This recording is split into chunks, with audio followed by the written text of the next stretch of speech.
Three Dog Thursday on the Sports Gambling Podcast network of shows is presented by WynnBET. Get started today and you'll get a risk-free bet up to $500.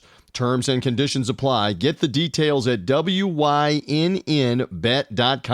and download the app today. We're also brought to you in part by PropSwap, America's #1 app to buy and sell sports bets. Use the promo code SGP on your first deposit and receive up to $500 in bonus cash. That's PropSwap.com, promo code SGP.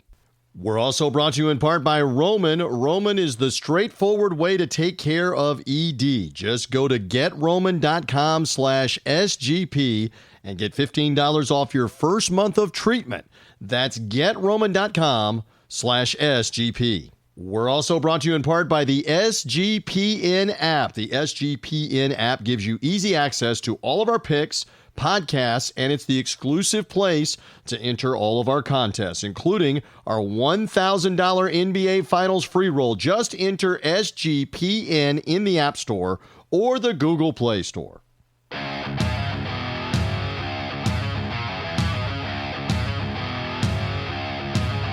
Football fans, it's time to go on the record for this week's matchups in pro and college football with just one catch.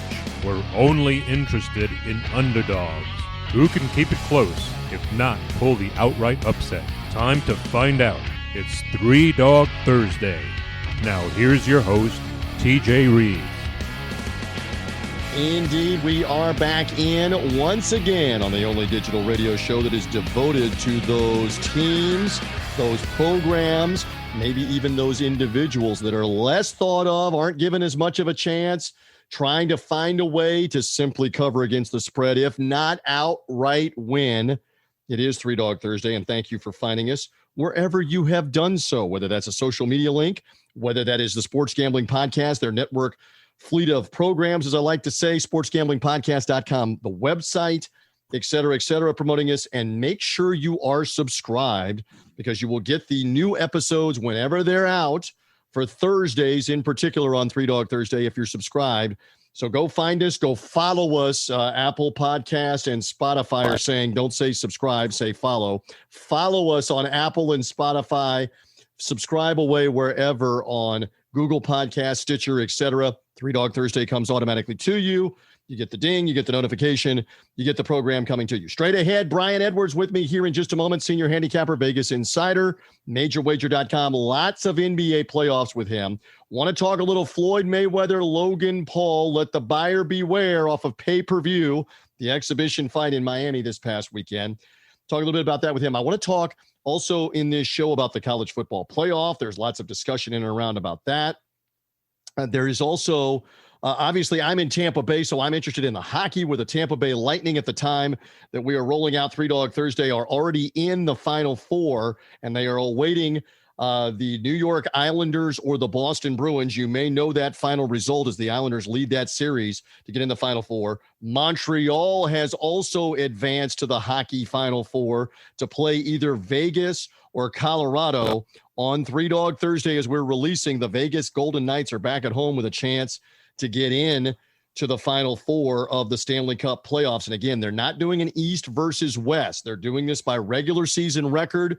And again, for all of the teams up until this point, as I talk a little hockey here on Three Dog Thursday, they've only been playing the same 7 or 8 teams within their division, including in the playoffs. So this is a real unknown when you talk about underdogs. For example, the Montreal Canadiens may be a real live dog here coming out of Canada, but they've only played the Canadian teams, and the Canadian government's now going to let them come to the U.S. and let the U.S. team come to Canada in a modified bubble to play them. We don't know how good Montreal is or is not compared to the rest of the NHL because they've only been playing Canada. But the same argument can be made that the Northeast teams like New York and Boston and Philadelphia and Pittsburgh and Washington, they were only playing each other. The Southern kind of base teams like Dallas and Carolina and Nashville and Florida and Tampa, they were only playing each other. The Western teams like Arizona and Colorado and Vegas and the LA Kings and the Anaheim, they've only been playing the West. So this is a real unknown for the hockey Final Four on what is it going to look like when they're playing somebody other than the teams. The best analogy is this is like the college football COVID 2020 season last year, where the SEC was only playing the SEC, where the ACC was only playing the ACC. And so you really didn't know how is Clemson or Notre Dame going to look, or Alabama or Florida going to look once they venture out of having only played their own conference to go play in a college football playoff game or in a bowl game. No other real measure when those conferences said, the SEC and the ACC, were only playing each other. Kind of the same thing. Florida would have gone undefeated against non-conference. Listen to Brian Edwards. I haven't even formally introduced him, but Brian Edwards is saying they would have gone, the Gators, undefeated with the SEC schedule if that had been the case. The only thing that I'm saying here is I'm pumped for my Tampa Bay Lightning, but anybody, as we welcome in Brian Edwards, senior handicapper, Vegas Insider, MajorWager.com, anybody that tells you they know what's going to happen in the hockey Final Four, there's no way. It's bananas. They don't know what's going to happen right now. Because they haven't been playing the rest of the NHL. And so we'll wait and see if the Lightning success or the Montreal success or whomever else is in there really translates to go win hockey's holy grail. The Lightning trying to go back-to-back. They would be the first team to do that since the Sidney Crosby Pittsburgh Penguins about 10 years ago went back-to-back. If they are able to do so, we will find out. All right, so all of that's out of the way. We got some hockey. We got some college football playoffs. Speaking of college football that I want to talk about with Brian. First and foremost, how are you? It is hot as blazes most everywhere, record temperatures everywhere, but the sports are heating up as well, my friend. Good to have you. How are you? I'm good. I was better when the Hawks were up 1-0, but 1-1 going back to the ATL. That'll work. We got what we wanted. We got a W in Philly. And you were preaching last week on Three Dog Thursday. This is why people need to listen, to jump all over the Hawks. If the Hawks could eliminate the Knicks, which we didn't know when we were taping last week, if they could knock the Knicks out at MSG in Game 5. They did. And you said that would be big to get the Sixers at least in Game 1 without Joel Embiid, and bammo. That's exactly what the Hawks were able to do. Now, they played well regardless, but they took advantage of Embiid not being there got the Game 1 win. No, Embiid was there. So he was there, but wasn't maybe as effective as you would have hoped. No, he was great. He's been fabulous. So in both games, I saw in Game 2 he got 40, so I guess my narrative is no good. But still, you were all over the Hawks to at least get one of the games. You got to be somewhat happy that they got one of the games out of Philadelphia. Absolutely. Considering Embiid has not only played, but has been absolutely spectacular and shown no ill effects of this alleged partial meniscus tear. I'm thrilled. And really last night, Atlanta, Herter played good, Gallo played good, and Trey played pretty good, but everybody else was off their game last night. And going back home, we'll talk about it more. Yeah, later on we will. And I want to get a thought or two as well, because we discussed this kind of over the last couple of weeks. Here we go again with, can you compare what happened in the Orlando bubble in the NBA playoffs in terms of home or away games versus the actual away game? And I really believed in that Philadelphia setting. They fed off of that bonkers crowd in Philly in the fourth quarter to pull away. That's just something you can't expect that in a sterile environment for any of that to matter. It's just teams playing, guys playing and making plays, but there's no crowd that's on you. There's no crowd affecting the officiating, et cetera, et cetera. And the Sixers look like they did that. All right, so we got plenty of NBA to talk about. And again, only the one game on the day that we are doing this, and on Wednesday evening, only the one game on Wednesday night, the Western Conference Series with Phoenix and Denver, and Game 2. So Brian and I don't know that result. Game 3 will be on Friday night in the best of 7 in that scenario. So again, we don't know that result, but we do have a couple of games coming on Thursday that we want to talk about in a couple of moments. So I whet the appetite with a little NBA. I want to back up to last weekend. Floyd Mayweather, Logan Paul, boxing exhibition. This was billed as an exhibition the entire time. We preached it on this show. We preached it on our brother podcast, the Big Fight Weekend podcast, the boxing podcast that I host with Marquise Johns and our bigfightweekend.com website over and over again, Brian. We kept saying there are no judges for this thing.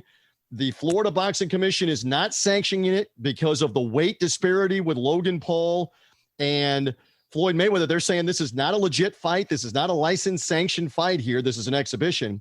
So it should not be a surprise to anybody that was listening, to those of us that were putting the facts out. They're not going to declare a winner when this is over. All right, so I'm saying that as a disclaimer.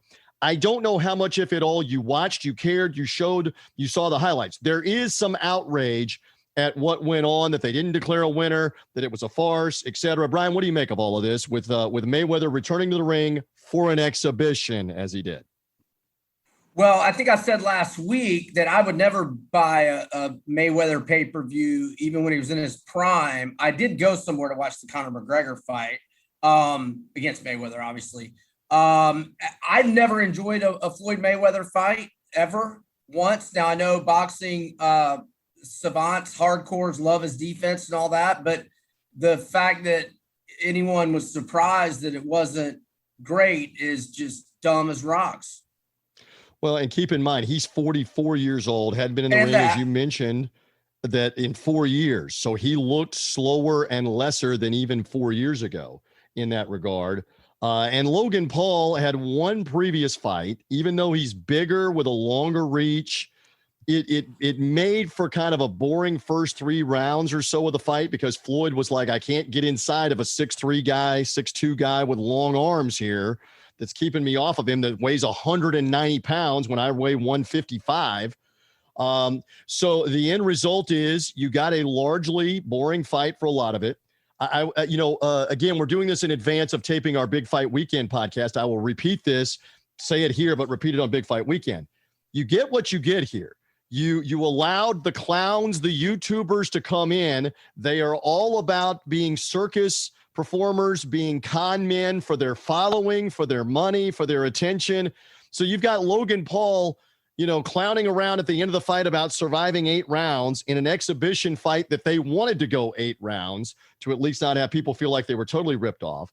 You have his brother outside the ring screaming and putting videos on social media about how Logan Paul is upset Floyd Mayweather. And so there are a lot of people that are now outraged that the carnival atmosphere, the circus performers, the con men that are the Paul brothers that have worked, and good for them that they worked their way into millions of dollars of opportunity to do this. But when the circus performers, Brian, have worked their way into it and have turned out to be con men and frauds, you cannot be surprised, right, that this is what you're getting. No, and you sure can't be mad. I mean, yeah, exactly. God love them. Go make a buck, but it is what it is. And I don't know that we'll see Mayweather anymore in any more exhibitions.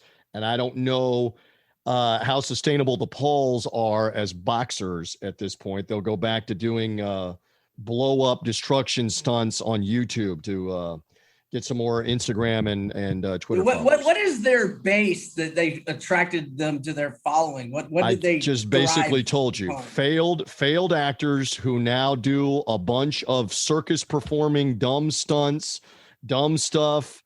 They are young. Where their fan base is 8 to 15-year-olds or what? A lot of it is young kids, young crowd, young whatever, and there is a large following there, but does it translate? Let me give you one more thing. We don't know what the number is right now, but with each passing hour, as we tape 3 Dog Thursday on Wednesday evening, with each passing hour that we don't know the pay-per-view number and don't know how many people bought it, then that tells me more and more it was a dud. And so the hope that Logan Paul was going to bring hundreds of thousands or maybe 1 million more new eyeballs in because of his fan base didn't happen.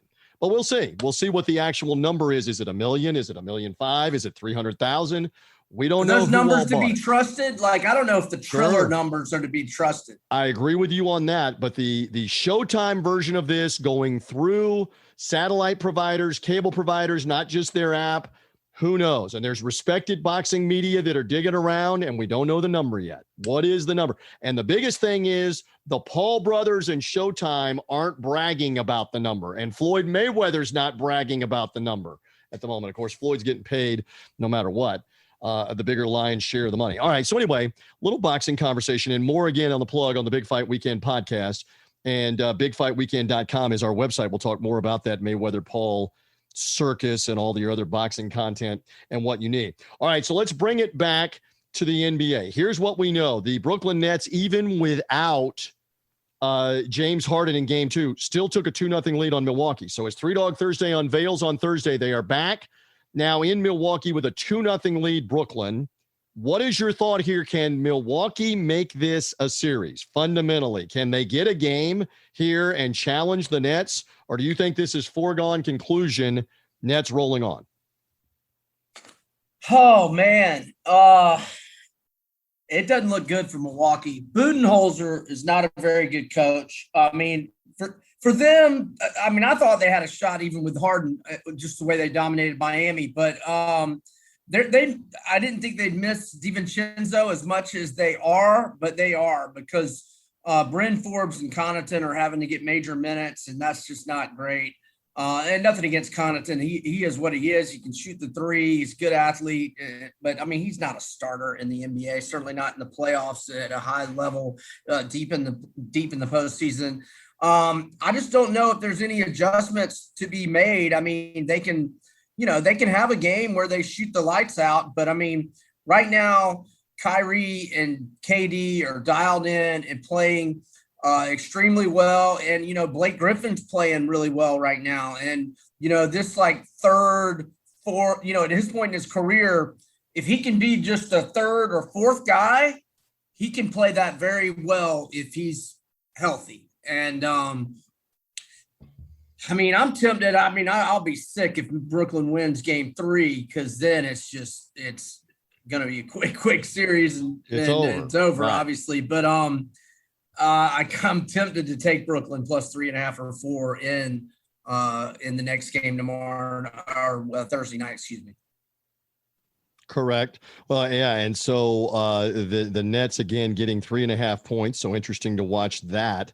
And the joke right now is they want a New York team to do well, and the Knicks bowed out, and now it may end up being the Brooklyn Nets that end up doing well in that Eastern Conference series. So let's see what happens on Thursday there. You are much more interested in the Utah Jazz LA Clippers game, which I don't know. You and I have watched the NBA for a while, not forever. When was the last time a team missed 20 shots in a row in a playoff game and won the game? Yeah. Which Utah I think it was 21, if I'm not mistaken. But, I mean, same difference. I mean, exactly. And that's why I like the over again in game 2 on Thursday night, because they hit the over last night. Let's see, 12, 21. It depended on what the line you have. You might have pushed or you might have won. Right. On the over last night, but that was with Utah going 21 shots in a row, and it still got to the number. And we've got we have the same number tomorrow night, right? 221. Yeah, 221. I like it over. Utah's not going to miss 21 shots again. They might get Mike Conley back, which will be a big help as well. And I think the over's the play here. And Donovan Mitchell last night was so spectacular, just absolutely. I'm speechless of how well he played. Derek Favors gave him a big lift off the bench, giving him some quality minutes. Didn't have big stats, but had some rebounds, a couple big block shots, and was just a defensive factor while Gobert got some rest. And I like it over. I don't like the underdog, but I mean, I don't like the underdog. Okay, one thing I wanted to ask of you, because we did not get a chance to talk about this last week because we didn't know how it was going to unfold. The Clippers ended up beating the Mavericks in a must-win situation in Game 6 in Dallas with Kawhi Leonard going off. And then obviously on the weekend had to win the Game 7 with Dallas, which was a battle, with Luka having a great game, Doncic, and Kawhi Leonard stepped up big. Paul George was large in that as well. How much do we look at the Thursday night game and say, okay, the Clippers kind of ran out of gas, playing on 48 hours notice, having to travel to Salt Lake. Utah was sitting back the whole time, even though they were terrible in the first quarter. They were better rested. Now the Clippers stay in the same environment, get an extra day off, and the Clippers will be better in Game 2 for that reason. Do you buy that for Thursday night, Brian Edwards? Yeah, I there's some credence in that notion for sure. Had quick turnaround, and they're going to altitude. And, Marcus Morris was like 1 for 9 from 3. Paul George was 4 for 18 or 19, yep, somewhere in there. I a lot of times on this show, I'll say I don't like the underdog, but when I was saying it a minute ago, I was just saying, I was kind of trying to imply that I do give the Clippers a decent shot here in this game. But I mean, going back, and I would have said this since late January, I'll take Utah -3 at home against anybody, anytime. Now, maybe with Conley out, if Conley's in, I would take Utah -3 against anybody at home, anytime. And I'm probably going to stick with that. But no, there's a chance the Clippers can get this one, no question.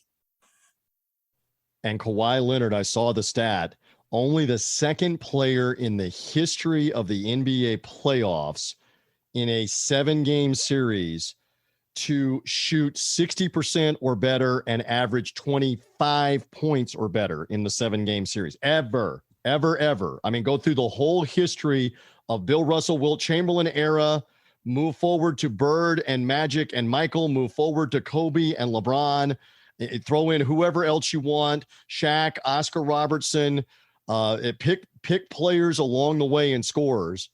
Shaquille O'Neal is the only other player to do it. 7-game series, 60% or better from the floor, 25 or more per game for the 7 full games.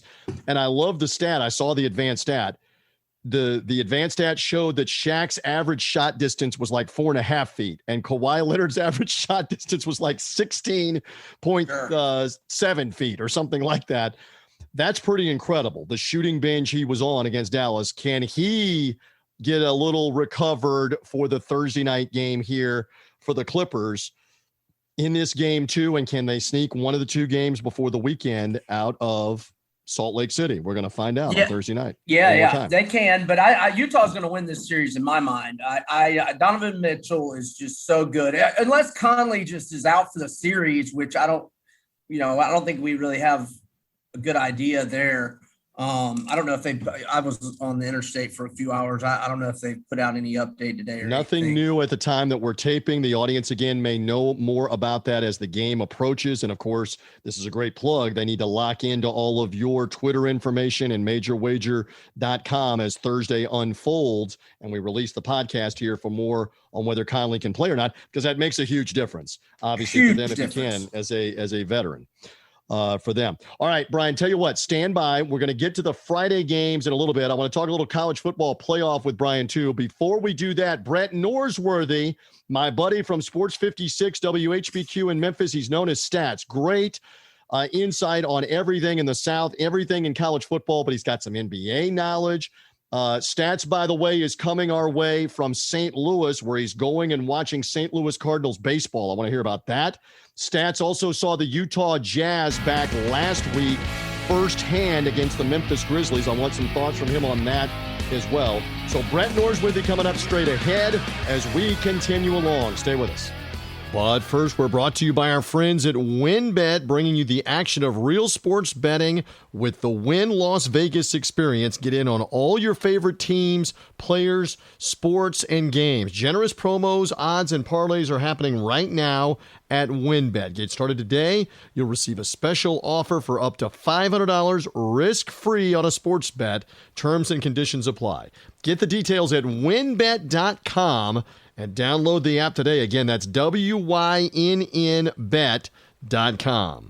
And we're brought to you by PropSwap, America's #1 app to buy and sell sports bets. You can find the best odds on the NBA championship and the Stanley Cup futures when you buy directly from other bettors like yourself. If you see a ticket you like but think the price is too high, submit a bid for the price you think is fair and then buy it. PropSwap is making it easy to profit off these playoffs by trading in and out of teams in the postseason as everything progresses. Every ticket purchased on PropSwap can be resold at any time. Here's an example. Last week, PropSwap customer had a Montreal Canadiens Stanley Cup future for $45 when the team was down 3-1 against Toronto. And the Maple Leafs, of course, blew the lead and lost in Game 7, and a few days later, the ticket flipped for $600. With PropSwap, your bet doesn't have to win in order to make money. It just needs to improve. Think of it like the stock market, but for sports betting. Use our promo code SGP, and your first deposit on PropSwap gets you up to $500 in bonus cash. Go to PropSwap.com, download the PropSwap app, and remember our promo code SGP. All right, guys, nobody is perfect. Even the best baseball players strike out with the bases loaded. The best golfers sometimes three-putt with the tournament on the line. So if you feel like you're coming up short in the bedroom sometimes, it's perfectly okay. But if it's bothering you, there are options. You can go to GetRoman.com/SGP now. And with Roman, you get a free online evaluation and ongoing care for ED, all from the comfort and privacy of your home. A U.S. licensed healthcare professional works with you to find the best treatment plan. If medication is appropriate, it ships to you for free with 2-day shipping. The whole process is straightforward, and most importantly, it's discreet. Get started by simply going to GetRoman.com/SGP, and you can complete an online visit there. Take care of ED without even leaving home. Complete an online visit today, connect with a doctor, get it taken care of. Go to GetRoman.com/SGP and get $15 off your first month. Look, there's a straightforward way to take care of ED. It's GetRoman.com/SGP. Get started now. Save $15 on your first month of treatment. GetRoman.com/SGP. And guys and gals, it's out. The SGPN app is now live in the App Store and the Google Play Store, and the app gives you easy access to all of the picks and podcasts from the Sports Gambling Podcast network of shows. Plus, the app is the exclusive way to enter all the SGPN contests, including the SGPN $1,000 NBA Finals free roll. Download the app, hit the contest tab, and get a chance to take home $1,000 off the NBA Finals free roll. Don't forget to go in and leave an app review, and make sure you download the SGPN app in the Google Play or the Apple Store today. The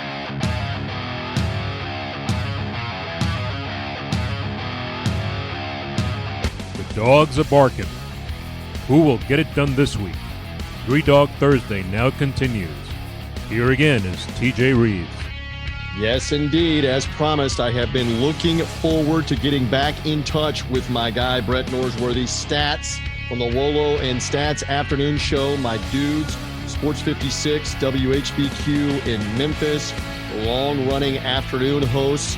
Love the breakdown in the River City, as always, on Three Dog Thursday. However, Brett is, as always, agile, mobile, and hostile, and he has ventured north to one of his favorite places, and that is not only the city of St. Louis, but the cathedral that is New Busch Stadium. Although, can we consider that the cathedral? It's the son of the cathedral.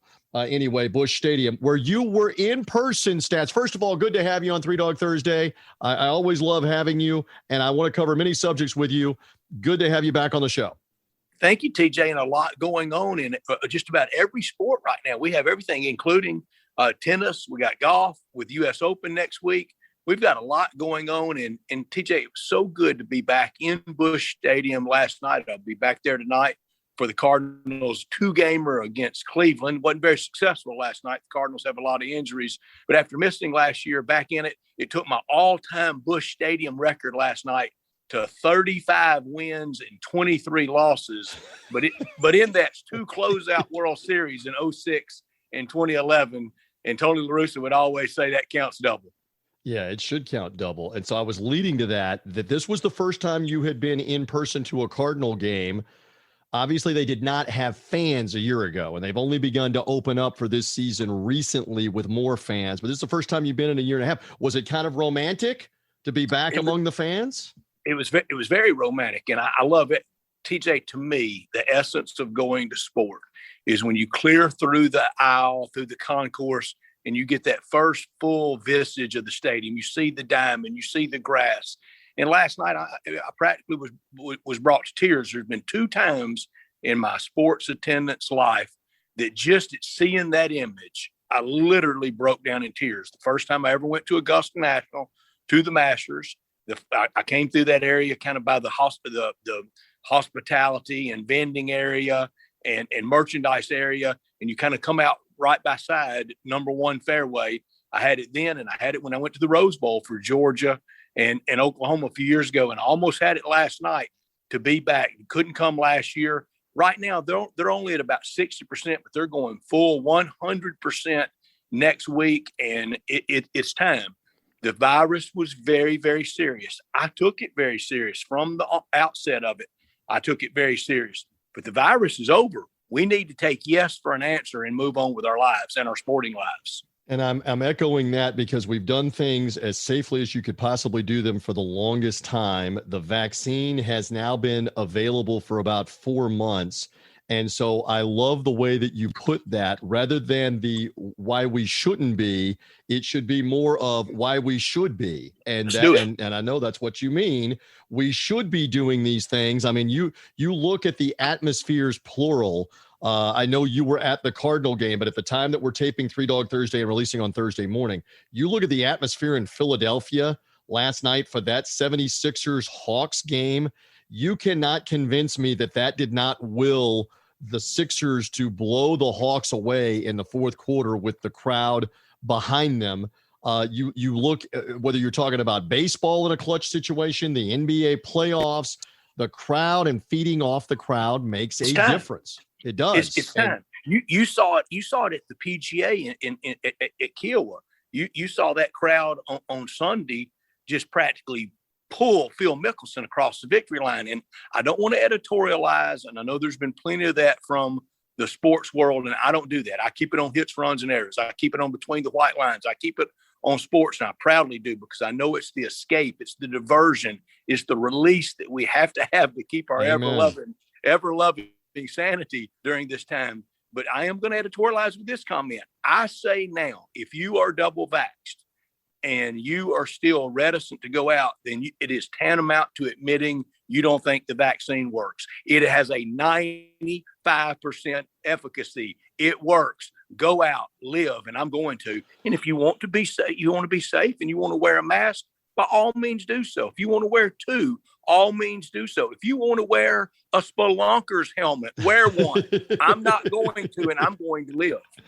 Or one of those welder's helmets. I don't know that you ever did any welding. I did not, but we know what those welder's helmets are. If you want to wear one of those and walk around like an alien, or like one of those bad B movies in the science fiction in the 60s and 70s, you can do that as well. As we talk with Brett Norsworthy. By the way, find him on social media at Brett Norsworthy, NORSWORTHY. Sports 56 WHBQ is the station, and he's on in the afternoon with my buddy Dave Woloshin, the voice of the Memphis Tigers. Wolo and Stats have been icons in that market for 25 years, practically, doing sports and sports radio. So I love the insight of Brett. And for these reasons, too, please share with the audience. We are coming off the heels of the Utah Jazz and their win over the LA Clippers in game 1 as the top seed in the West. And right where you are in Memphis, Brett, you experienced seeing Utah. This is not John Stockton, Karl Malone, Utah. This is Donovan Mitchell, Rudy Gobert and company, Utah, with Quinn Snyder as the coach. But you saw them against the Memphis Grizzlies. Give me a little bit on the Utah Jazz. Give me a little scouting report. You're so well-versed, and you saw them in game 4 of that series that Utah went on to win. Formidable backcourt. And it's not just Donovan Mitchell, but it's also Mike Conley. Now, he wasn't healthy in game 1 against the Clippers, but he was for the Memphis series, and really exacted revenge on his old beloved club, and he's very beloved still in Memphis. But TJ, it's kind of a throwback meets modern basketball. It's very point guard post oriented, with Rudy Gobert in the middle, who was central to the whole last year in our lives, with Rudy Gobert night on the night of the positive test that really kind of started the sports world with the virus. But they have an old school look. You're right. They're not Stockton Malone, but they do play still a lot of high pick and roll. And they're sure not Darrell Griffith and Adrian Dantley and sadly the late Mark Eaton, who just passed from Frank Layden's good Utah teams. But TJ, I mentioned those throwback Jazz teams. I like the makeup of this kind of Elite Eight in the NBA. It's either teams that have never won it, are teams that it's been a long, long time. For Philadelphia, it's been 1983. For the Bucks, it was back to Lou Alcindor in Milwaukee in 1971. And I don't think they're coming out of this. So we're going to have some really fresh names and teams. I know the first thing people are going to do is, it might not be large market driven. If we have let's say, we have Philadelphia could be very, very easily could be in the finals, but maybe Atlanta, maybe Utah, maybe Denver. I think that's good to kind of break that closed society, that secret handshake that's really been the NBA when there's only been about 5 or 6 teams win it over the last 40 years. Very true. And occasionally, I know what you mean. Occasionally, there's been a team like the Dallas Mavericks break through. The Cavaliers obviously broke through for the first Cleveland championship in 50 years, or Toronto got it. So the NBA's had a little bit more, but primarily it's been Golden State a lot of the time, or the Lakers a lot of the time. San Antonio. Of course, San Antonio. The NBA wanted a New York, LA NBA Finals. I'm not sure they want Brooklyn and the Clippers, but it could happen. Who knows? I take it. The Clippers never have been in a Western Conference Finals, much less the NBA Finals. And Brooklyn, as the New Jersey Nets with Byron Scott as head coach, they have been to the finals. But they've never won it. I would love it for those markets. For I'll say it, kind of for little brother in those markets to do it.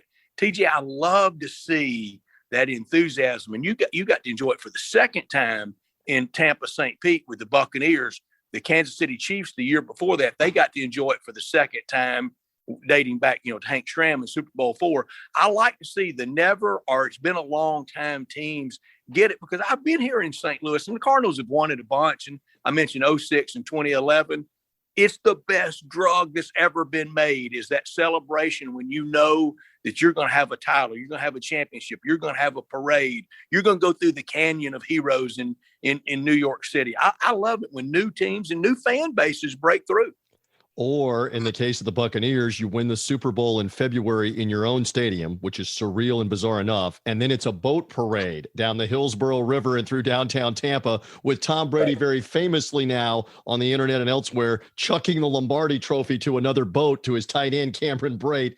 However, we need to get it done in 2021. That's what we're doing with and typical of Brady. He caught everything down the stretch. His hands were automatic down the stretch of the year for the Bucs. So I think we're in a really good spot in sports right now. We're back. It's only going to ramp up. It'll only ramp up to what is definitely the number 1 and 2 sports in the United States. Number 1, the NFL, untouched in a league of its own. Right. But number 2 is college football, and we're steaming toward a big college football season. All right, perfect segue. A few moments left on Three Dog Thursday. I love talking multiple sports, multifaceted with Brett Norsworthy. So they're kicking around expanding the college football playoff. We cannot make this clearer. You and I have banged this drum, have spoke through the megaphone as much as we possibly can. The playoff is going to be a 4-team playoff for the remainder of the current contract. So for this football season, for next football season, I believe it's for 2023 also, be ready for a 4-team playoff. They're not changing it. They want the screaming. They want the arguing. It fuels everything that happens at the end of the year. And they have contracts. And they have contracts with ESPN and the other outlets. And stadiums. And so in any event, they are kicking around the idea of expanding it at some point. All right. I have an opinion. I want yours first. If they expand beyond 4, wave the magic wand, what would you want to see if it's beyond 4, as little or as much as you want? What would you do? Well, I want to throw deep. I want more rather than less. I want 16, and I want to incorporate that in to the bowls, and bowls like one that's near and dear to me, like the AutoZone Liberty Bowl in Memphis, maybe have it in a rotational period where it gets one of those early games, maybe like 3 versus 14 or whatever, and try to regionalize that. I want to incorporate it into the bowls, but I want to go more rather than less. I'm not going to get my way. I don't think it's going to be 16. I think it's going to be 12, and they're going to have buys. I know people are clamoring for stuff on campus, that how much it puts fans out. It's very different than travel for NCAA men's basketball. You're only talking about, even for the rabid fan bases, a Kentucky, a Kansas, a Duke, a North Carolina, those, we know those are.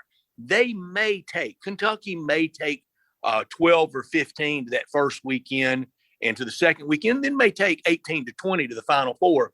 But college football, like Alabama and Georgia and all those, we know those names too. Ohio State, of course, they're used to taking 35 or 40,000 to bowls, so that they are clamoring for something on campus. I want to incorporate the bowls, even if we have to do this, TJ.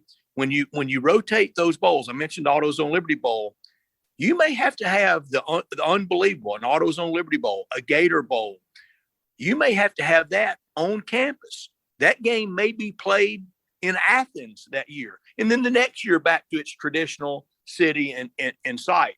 But I think we need to really be broad-minded in this and really think and not just pigeonhole stuff where we can grow it. But I want 16. I want the Power 6 conferences, the American Athletic Conference accommodated. It has earned it. I don't know that those other conferences should necessarily get an automatic, but how about play-in games? We have play-in games for the NCAA men's basketball tournament. I know basketball and football quite different in how it's played and the ferocity of it and the injuries that come from it, but maybe even have a play-in game between the Mountain West and CUSA for a spot, or incorporate the Sun Belt maybe in a play-in game. I think we really need to be bold and imaginative in our thinking, and I think they will be. But you're right, nothing's going to happen until this contract is completely settled. And again, they love the arguing and the screaming with 4. I know what you're saying with 16. You and I don't disagree often. I disagree with 16 being too much because 16 dilutes the end of the regular season so much. And we'd have some blowouts. And then it would bring in so many variables because instead of having to win 2 games to win it, you got to win 4 games to win it with the upsets. If it were up to me, first of all, bad idea. Let me emphasize more. Horrific idea to have automatic qualifiers from conferences. If you're only going to have 6 teams or 8 teams, you can't do that with automatic qualifiers and make that a stipulation because you're going to end up having somebody from the Pac-12 in specific, or maybe even the Big 10 or the Big 12. Not so much I know we're biased. The SEC is not going to have a 3-loss champion. The ACC is more than likely not going to have a 3-loss champion, but you could have a 3-loss champion in the Pac-12. You could have a 3-loss champion also in the Big 10. It might happen, not usually with Ohio State. The automatic qualifier thing, it needs to be, and I love this about the way that college football playoff went about this, the college football playoff went about this back 7 or 8 years ago, where they said, we're taking the top 4 teams, and we're not restricting it to only one representative from each conference. We're just taking the 4 teams. Right. We are taking the 4 best teams that we believe that it is. So even if you were to go to 8, I don't believe you put in automatic qualifiers. Are you on board with me on that? You cannot put in automatic qualifiers for conferences. It needs to be whoever the best are therein. Yeah. I want some designated conference champions, but I also want some wiggle room for at-large teams where we have the best teams involved. But I do think the American Athletic Conference has earned, and certainly in an expansion playoff format, I don't see how you could have left those Central Florida teams out or even Cincinnati from last year. But it's going to be a big discussion. I'm saying 16 because I want to end the clamor. We already know what the blowouts look like in 1 versus 4 and 2 versus 3.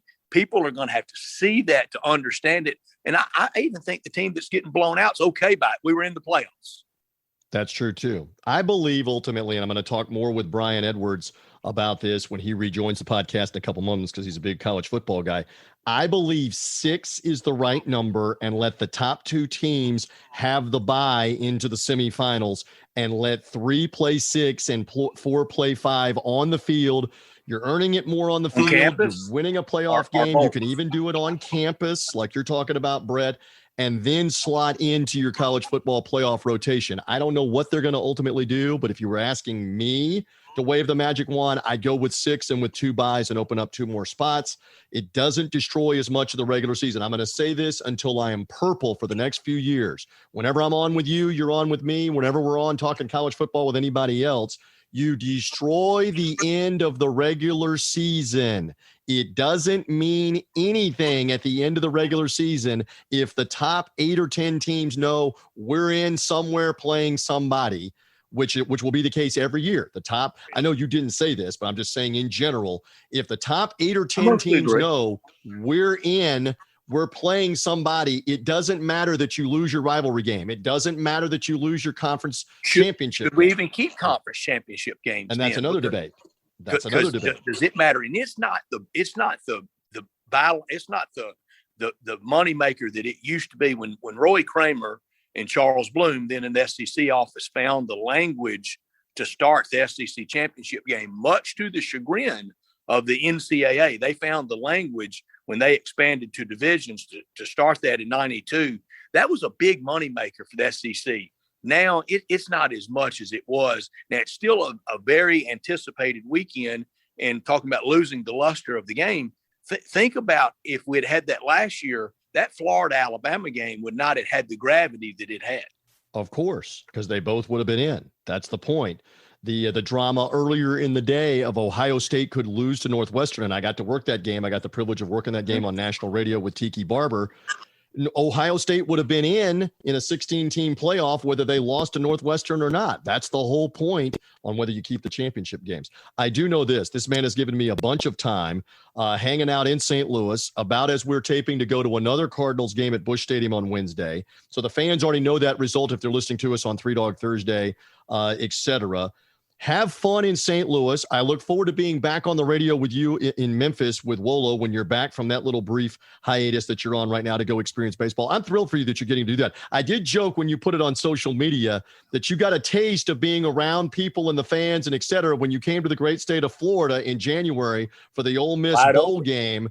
And so we were much more open as the state of Florida, even in January. Right. And Florida was right. Florida was proved to be right. And Florida was really the leader in this. Thank you, Florida. And that was great to be at the Outback Bowl. And I can't wait to get back one year when we get the real Outback Bowl experience. And Mr. McKay with that bowl said, you wait till you see it. You see our bowl and it's real form. It was great in the limited form this year. Yeah, we had a lot of fun with all of that. Much love to Brett Norsworthy. All right, go have fun with all of this. Keep rooting on extensively. And by extension, my Tampa Bay Lightning, as you're doing for the Stanley Cup playoffs. We got the NBA playoffs. Brett's checking out a little baseball. U.S. Open golf coming next week. Do I sneak an early pick from you on Three Dog Thursday or an early lean? Give me a dark horse. Give me somebody. No dark horse to it. Jordan Spieth in a walk. Jordan Spieth wins at Torrey Pines in San Diego coming in 10 days. Will be very interesting. John Rahm. John, what do we make of John Rahm? We don't have another 10 minutes to talk about that whole situation. But does he come off of quarantine? Brett, does he come off of quarantine at a course where he's won before, guns a-blazing, motivated? I don't know. Yeah, Stay tuned. Good player. Brett Norsworthy, we thank you. Again, Wolo and Stats, afternoon, Sports 56 WHBQ. Follow Brett again if you're only hearing us at Brett Norsworthy on Twitter. Stats, thank you, brother. Thank you, TJ.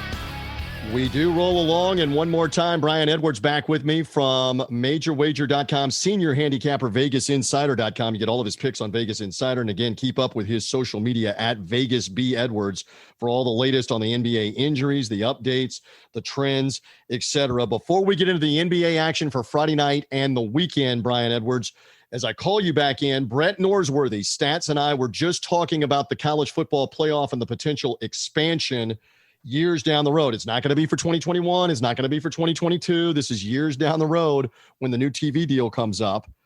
All right, same way I posed it to him. If you could wave the magic wand, if we're going to increase beyond 4 teams, what would be your format? What would be your ideal playoff right now with how many teams? How would you do it? What would you choose to do? Because you didn't hear Brett's opinion. You didn't hear my take. So this is fresh for you. I want your take. If you wanted more, and maybe you only want 4 teams moving forward, but if you want more than 4, what would you do and how would you do it? Brian Edwards. We do 8 teams with the first 4 games all played in the same city, like a Final Four format where, you could play them Thursday night, Friday, Saturday, Sunday, and have all 8 fan bases in the same city. It'd be a big party. It would be just awesome. It would become better than the Final Four, better than what the playoff is now. 4 games in 4 days, 8 fan bases, 1 city. And then the next week you go play 2 games in the same city. Or I don't know if you're tying in the bowls or whatever. I don't know if that'll be a part of it or what. But one thing Brett was suggesting was utilization of home sites. You don't want that. You want like a neutral situation. Go play in an Atlanta, go play in an Indianapolis or a Dallas, where you could have climate control, obviously in December or January with an inside stadium. Go play in Phoenix with an inside stadium and go play them all day. I could see his point there with perhaps, some finances and travel and all that. A fan, you don't want parents having to travel 3 weekends in a row to 3 cities across the country, maybe. But I definitely have always said this: they need to have a 1 city thing like the Final Four. Maybe you just do that the next week, have 2 games in 1 city and 4 fan bases, and maybe do the home sites for the first quarterfinals. And so one of my things that I said, and I want your reaction to this one more time, and then we're going to move on to the Friday night action in the NBA. Brian's got some more handicapping for underdog purposes, maybe. Hawks, Sixers, Game 3 coming up on Friday night for this after the split in Philadelphia. What my fear is, don't destroy the end of the regular season. And so there's 2 prongs. I want to lay this to you, and I want your reaction to it because you didn't hear what I was saying in the last segment. The first thing is, we cannot have an automatic qualifier from all the Power 5 and even added on, as Brett was saying, with the American Conference as a Power 6. You can't have the automatic qualifiers because you're going to end up with a team with 3 losses being the same as 2 or 3 teams that are undefeated. So I'm opposed to that if we expand beyond 4 teams. I liked better the idea of reward the top 2 teams and give them a bye. You want to expand the playoff, expand it by 2. Let 3 play 6. Let 4 play 5. You could do that in bowl games if you wanted. You could do it at home sites if you wanted. I don't want to go beyond 6 because I just fear you're going to destroy the end of the regular season, where the last regular season game, where the in-state rivalry game, maybe an Alabama-Auburn game, a Georgia Tech game, on and on, a Michigan-Ohio State or whatever, doesn't mean nearly as much if you have 8, much less 16 teams. The teams at the top all know they're getting in. It doesn't matter as much. And certainly the conference championship games. Brett's point was, in a 16 or an 18, Florida and Alabama would have both known in that SEC title game last year, we're both in. And so if that is the case, they would maybe relax a little bit and not play their best players and not go all out because, hey, the bigger thing is the playoffs. So my concern would be beyond 6, you're destroying the regular season. Your reaction to all that, please, Brian. Well, but it would affect their seeding though, whether they win or lost the game in Atlanta, right? Sure. But if you're letting all 8 in, and let's say it's an 8, you're playing that first weekend. It's just a matter of who you're playing, right? And where you're playing them. Right. For Florida, they knew for the playoff, we've got to beat Alabama. And for Ohio State, they knew, again, in the game I'm making reference, Tiki Barber and I did the game, the bizarre COVID Big Ten championship game in front of almost no one in an empty Lucas Oil Stadium, Northwestern beating them at halftime. Ohio State knew full well, we don't win this game, we're all the way out. So that would be my concern with 8 or 16 teams. Anyway, continue. Your thoughts. And is another concern just too many games overall, because you can shorten the regular season from 12 to 11, and Florida and Alabama don't have to, host an Well, they need to get rid of the hosting the non-D1 or non-FBS schools anyway. And I think they're heading toward that. But you could have one less regular season game. Now, I don't know if that takes away from revenue. If you have one less home game, sure. I'm not sure. But, I mean, there's all kind of ways that you could do it, and there's pros and cons to all of them. But I want them to expand at least a little bit. I'm not opposed to just doing it for 6, but I prefer 8. I understand on that, and you make a great point. Look, the power schools in the SEC in particular, they are not going to give up a home game that's worth millions, plural, to them, when in the ACC, and their cities. Yes, and in the ACC and in the Big Ten, and with the exception of Norman, Oklahoma, Austin, Texas, with the exception of Columbus, Ohio, Ann Arbor, Michigan, maybe Madison, Wisconsin, The ACC, it's about 3 or 4 of the programs where it's millions of dollars for every home game, no matter who the opponent is. It's not the same thing. When you look at Alabama or Georgia or Auburn or LSU or Texas A&M and you say we're taking away a game, we're taking away a home game, they're going to say you're taking away $3 or $4 or $5 million from us off of that. That's the money that we make and the town makes, like you're talking about, off of this, or at the University of Florida, et cetera. So, or Clemson or Columbus, I get that, or Norman, Oklahoma. So you got to take that into account if you were to shorten the schedule. We'll see what they come up with. We know that the sentiment is there to expand somehow, some way. I just continue to plead, and I think I will be borne out on this. They love the screaming at the end of the year on who's being left out. It fuels the end of the season. You take that away, the greater you make the playoff. And by the way, for everybody saying that, well, the NFL allows all the division winners in and has these long playoffs. Yeah, but the NFL plays an equitable schedule, and they're paid professionals who are doing this all year long, and they're doing it with the same team sometimes for 6, 8, 10 years where all the players and all the players on the same team. It's not the same thing as what college football is. We're trying to do a 16-team playoff like what Brett was suggesting.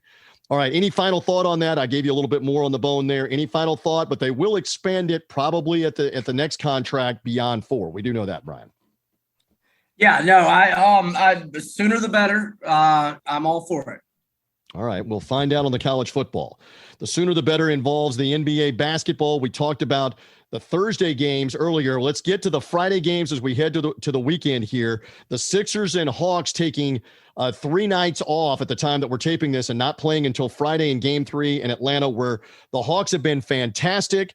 And the Hawks right now, as we're taping, are an underdog in Friday night's game. What kind of chance do you give them in a Game 3 Friday night as the doggy back at the State Farm Arena where they've been so good? Give me the numbers and the figures behind that.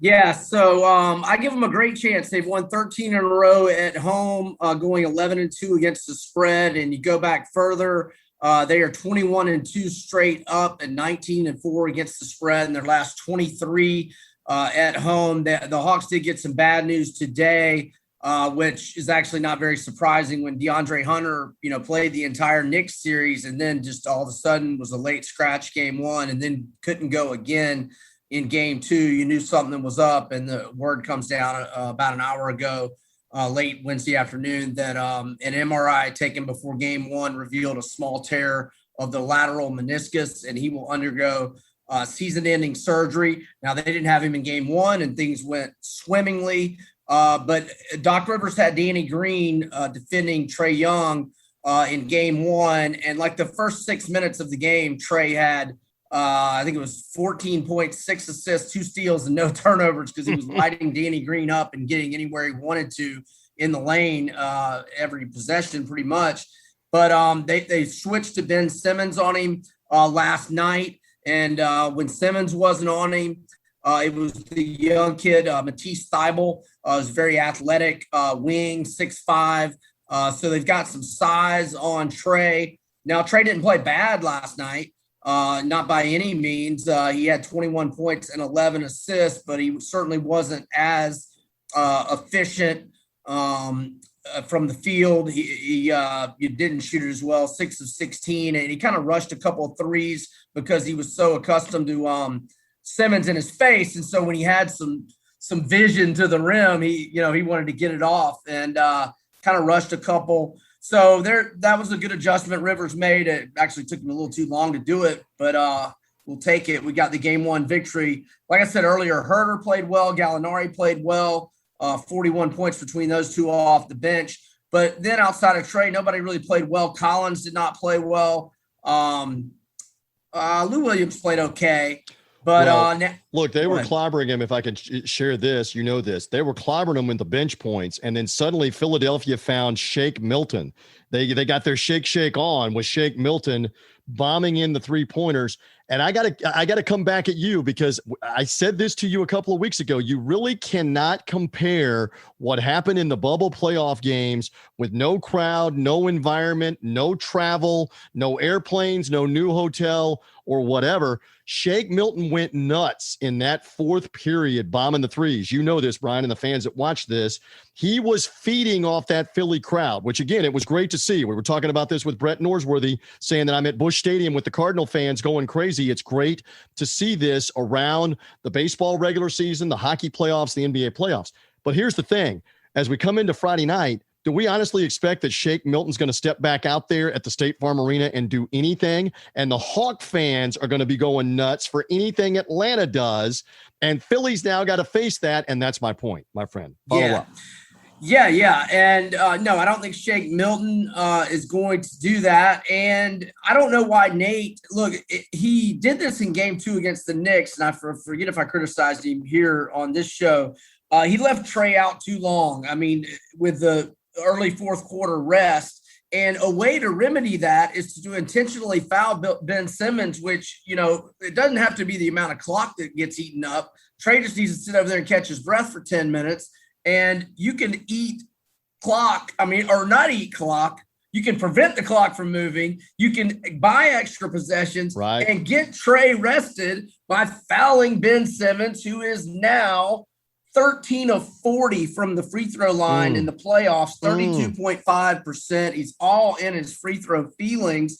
And last night he was 0 for 2 from the line, but we never intentionally fouled him. And Nate waited. Milton made that shot at the buzzer at the end of the third, took a lead from 4-7. And then with Trey sitting down, it ballooned to he even called a timeout when it got to 13. And he didn't come back with Trey right then, which was just mind-boggling. And look, I love Nate. He's done nothing wrong since he took the job, except for game 2 leaving Trey out too long, and game 2 last night leaving Trey out too long.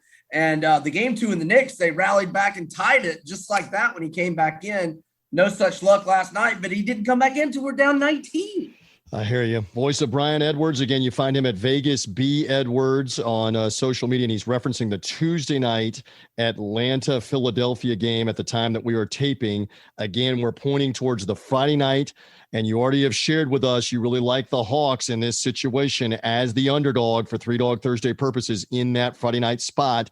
Again, keep it locked into Brian's social media, to majorwager.com for more on the injury information and the trends on that game. The other Friday night game is the late game with Denver going back home. Again, you and I at a disadvantage. We don't know what happened in game 2, obviously Wednesday night at the time that we're taping. Are the Suns up 2-0? Did Denver get the split? We do know that Nikola Jokic is the most valuable player for the regular season. The NBA named him as such. They're going to give him the award at the Friday night game in Denver. But they could get the split. Did I mention Barton's back tonight or Wednesday night? So Barton is supposed to be back for the Wednesday night game. That may make an effect for Wednesday night. We don't know the result. But these Phoenix Suns, they obviously are looking to take a commanding lead and head to the Mile High City. But here again, you got to get on the plane, go deal with the altitude, like we were talking about with the Clippers, having to deal with the altitude and deal with the Jazz earlier in the show. Phoenix is going to have to do that coming up here in this series Friday night, whether they're up 2-0 or not, correct?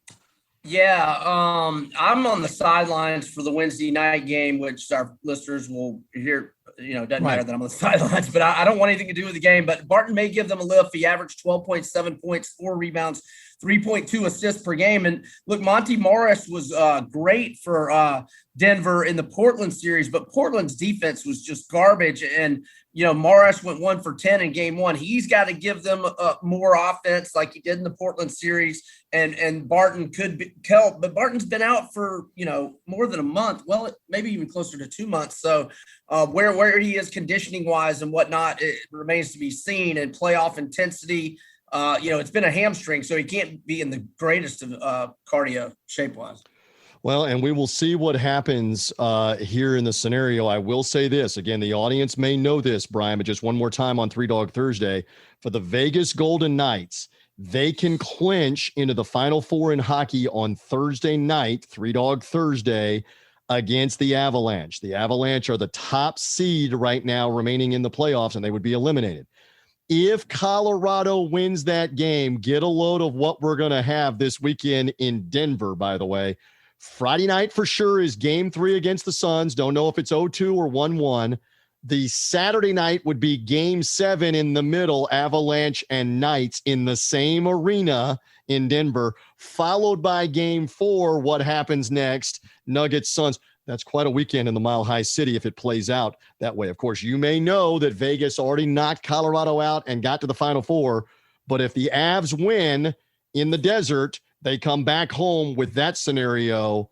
To be on the secondary market scalping tickets for that weekend at Denver and for those 3 games that are coming up this weekend. All right, so there you go. There is some of Brian's insight. Give them all of your information again on how they find you and find out more. Hear about the great information that you have, NBA playoffs and more. Go real quick. Yeah, my Twitter is at Vegas B Edwards. You can find my content at Major Wager or MajorWager.com, and the Twitter address is at Major Wager Uno. And I like Nate Diaz plus 450 against Leon Edwards, UFC 263, the first non-main or co-main event that's a 5-rounder. They're doing it just because Nate Diaz is the man, and he's facing Leon Edwards, who is good, 8-fight winning streak, but he hadn't really faced anybody outside of Cowboy and RDA. And Nate's beaten Cowboy. He did lose to RDA. And Nate, 11 of his last 13 fights have been against guys that have been champions or have fought for the title. And Edwards has only faced 3 guys of that ilk in his career. I think Nate gets it done, plus 450 underdog. And that is in Phoenix, correct? Phoenix. The pay-per-view. So speaking of the Suns playing earlier in the week on the Wednesday night for the home game that we don't know the result of, then they go to Denver, and now you have the UFC pay-per-view this weekend too.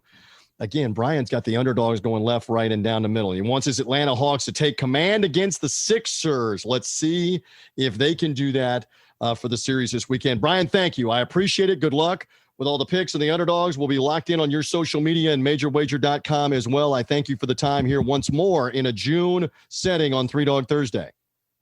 Thank you. See you, buddy.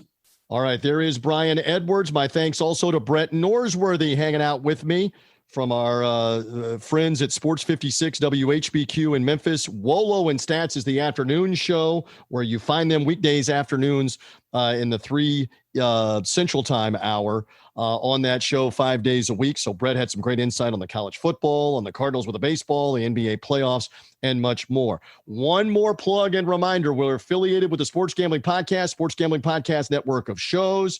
However you found this show, social media link through them on sportsgamblingpodcast.com, etc. Subscribe to this podcast or follow it on Apple Podcast, on Spotify. Follow it as well on Google, on Stitcher, wherever you get podcasts, and it will come automatically to you on Thursdays. We're all about the underdogs. We're rocking all the way through June in the NBA and the NHL playoffs as they go on. I am merely TJ Reeves for my man Brian Edwards. My man, Stats Norsworthy. We're done for now. Enjoy the games this weekend. We'll see you next week right back here for the 3 Dog Thursday podcast. Bye.